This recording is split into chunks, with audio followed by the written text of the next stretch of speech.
Ġie inawgurat l-Uffiċċju Ġdid Tal-Lgbtiq Gozo fir-Rabat imsemmi Qawsalla Hub. Dan l-uffiċċju se jkun qiegħed jilqa' fih ħdanu din l-organizzazzjoni li toffri servizzi lill-Għawdxin li jiffurmaw parti mill-komunità LGBTIQ+. Hawn intqal kif dan l-uffiċċju huwa utli sabiex l-Għawdxin ukoll ikollhom ċentru fejn ikunu jistgħu jħossuhom komdi biex jitkellmu dwar l-identità tagħhom. Waqt il-ftuħ tal-uffiċċju, il-Ministru għall-Għawdex Clint Camilleri sostna li dan l-investiment huwa wieħed utli għall-Għawdxin hekk kif jagħti servizzi mingħajr ħlas fosthom counselling.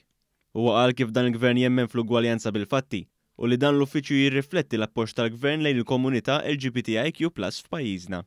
Il-Ministru temm jgħid li l-Gżira ta' tliet għoljiet qed tipprepara wkoll għal Europride tal-2023.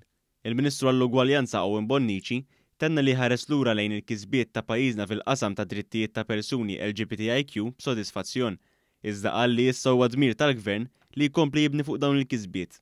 Sostna li bil-kisbiet ta' pajjiżna jistgħu jieħdu eżempju pajjiżi oħra, b'mod speċjali dawk il-pajjiżi li għadhom marfux il-valur tad-diversità u għadhom jiddiskriminaw kontra persuni LGBTIQ+.